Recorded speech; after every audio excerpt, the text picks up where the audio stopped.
As you will have heard, interest rates have now been cut by 0.25%, by 25 basis points, as was widely expected by the financial markets and by the politicians and commentators. Now, this is good news for mortgage holders, and myself included. It gives some relief on home loan payments. It's the first time that rates have actually been cut for almost 5 years. The rate cut means that mortgage owners with an average loan of $600,000 will save about $90 a month, and all the banks have promised to pass through these cuts immediately. Those with a $750,000 loan will save $115 a month, and if you've got a $1 million mortgage, you'll be about $150 a month to the good. So that's welcome news, but it's just a start, and it doesn't get home loan payments anywhere close to where they were, let alone go close to making up for the other cost of living pressures like higher electricity and grocery prices. The big question is whether this will hold. Will it lead to more cuts later in the year, or will it help to give inflation another kick along, which would be terrible and would then lead to disastrous consequences of having to hold rates at a higher level for longer? We will see. Has the Reserve Bank acted according to its own economic plan, or has it reacted to political and market pressure? That pressure has been clear in the political debate and market speculation for many weeks. And the pressure was on stark display at the Reserve Bank this morning, with mortgage brokers and unionists campaigning in the CBD in favour of a rate cut, trying to put pressure on the RBA. You can't divorce this rate cut from politics. Labor has fuelled inflation with rampant spending for 3 years, but has been given the rate cut it desperately wanted before the election. Remember, the RBA controversially increased rates during the 2007 election campaign when the coalition was in government, and within a year it was in a desperate rate-cutting phase because of the GFC. And at the last election, the RBA began its run of 13 rate increases, again during a campaign and again with the coalition in government. Now the Reserve Bank, with new Governor Michelle Bullock, has delivered a rate cut on the cusp of the election campaign with Labor in office.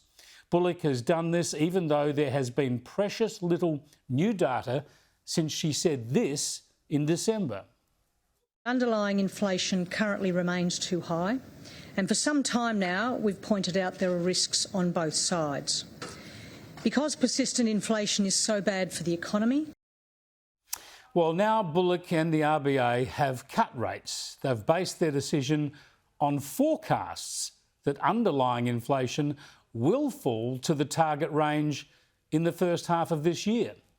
We'll see. It's worth noting that if there is not another cut before year's end, or if inflation ticks up again, then there will be serious questions about Reserve Bank management. And incredibly, the Reserve Bank Governor today even countenanced the possibility of rates going back up. It is not a smooth ride. And so we're going to be getting some more information on inflation in the next few months. It'll include some monthly indicators, which can be very volatile. It will include some quarterly numbers. What we'll be looking for is continued disinflation in those. If that starts to reverse course in a trend sense and we start to see some of the easing in prices we've observed start going back up again, then that is going to be something the board would seriously need to consider. Good Lord. Wouldn't you want to make sure you're on top of this one once and for all? Make no mistake, this is a highly political rate cut and a risky one for the economy. Still, that's all for later, I guess. For now, there is just relief for those of us with home loans and, of course, especially for Labor and the Albanese government. Without a rate cut today, they would have been going into an election campaign in a death spiral. This has at least given them some sort of political and economic narrative. I have been very careful, and deliberately so, in not applying a political lens to the decision taken by the Independent Reserve Bank today. Today's decision was about economics, not politics. Let me make a critical point about how we've got to where we are. Australian families have done the hard work here, and they deserve this interest rate increase because they're the ones that have done the work. Yeah, the brutal fact is that we still have a cost of living crisis. We have still seen living standards fall during the term of this Labor government. We are worse off as individuals since Labor came to power. And the outlook is for that slide to continue. We've been in a per capita recession now for near enough to 2 years. So it's pretty rich for voters, when we're doing it all so tough, to hear the Treasurer congratulate himself yet again. This is very welcome news for millions of Australians. This is the rate relief that Australians need and deserve. This is the soft landing that we have been planning for and preparing for, but we can't be complacent about the months and years ahead.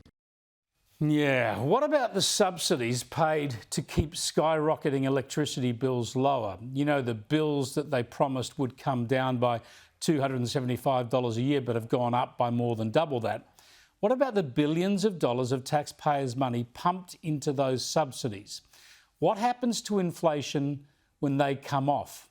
What happens to families then? Or is Labor going to keep borrowing money to subsidise electricity prices into the future? How sustainable is that?